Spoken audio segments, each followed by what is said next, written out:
Tensions are rising between President Biden and Israeli Prime Minister Benjamin Netanyahu over the war in Gaza. Over the weekend, the president said the country's approach to the conflict was, quote, hurting Israel more than helping. The prime minister rejected President Biden's criticism, telling Politico his military policies are supported by a majority of Israelis. Nancy Cordes joins us now from the White House. Nancy, always good to see you. What is the latest on President Biden's clash with Netanyahu?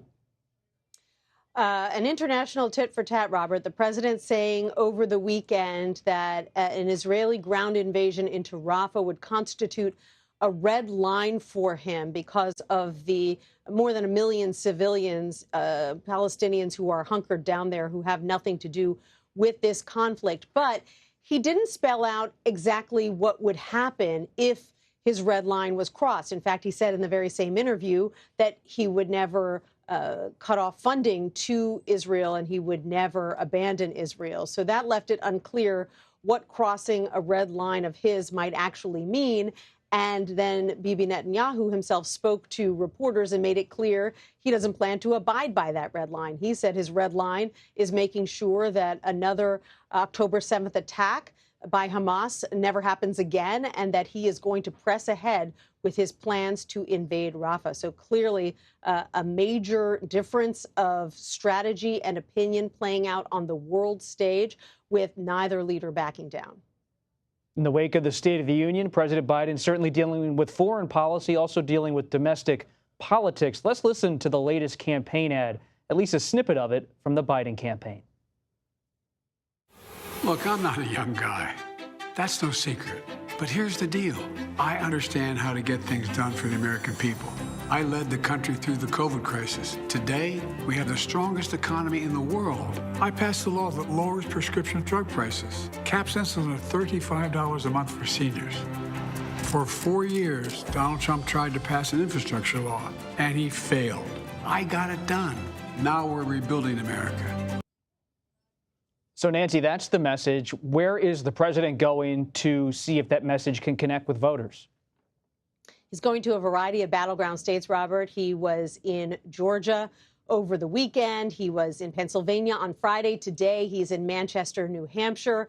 And speaking about his age, as you saw in that ad, in a more overt way than he has perhaps in the past. It's well known to him and to the campaign that this is a liability, that many Americans have concerns about reelecting an 81-year-old president. And so he's kind of tackling it head on, saying that with age comes experience, and listing what he was able to get done in his first term, in part because he has that experience. And at the end of the ad, in a lighter moment, they play an outtake where he basically jokes, hey, I'm a young guy. Why are we even doing this? So, this is a president who has often chosen to address this issue with humor. He's going to keep doing that. But clearly, he's also going to be addressing it in a more fulsome way, knowing that this is something that voters are concerned about. Let's take a look at this map about President Biden's campaign stops. As you can see, if we can pull it up, he was in Georgia in recent days and also in Pennsylvania, Michigan, Wisconsin. You see the industrial Midwest, the Mid-Atlantic. These are all part of President Biden's campaign stops. What's also interesting, Nancy, is that while former President Trump has often been a different type of Republican in his messaging on long-term federal spending on issues like Medicare, President Biden is saying, wait a second, we're going to tie you to traditional Republican thinking on these issues, to the Paul Ryan wing. Let's listen to what President Biden had to say in his recent trip to New Hampshire. But the bottom line is he's still at it. I'm never going to allow that to happen.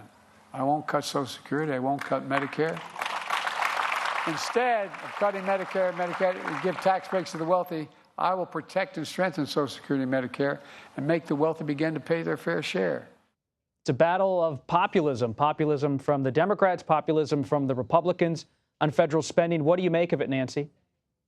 Well, former President Trump gave him an opening this morning when he did an interview, and he was asked about entitlements, Social Security and Medicare. And he said, yeah, there are lots of cuts you can make to those programs. That is the kind of thing that most politicians have steered away from saying in recent years because the public doesn't like it. But he said it, and then a few hours later, President Biden hammered him for it in New Hampshire.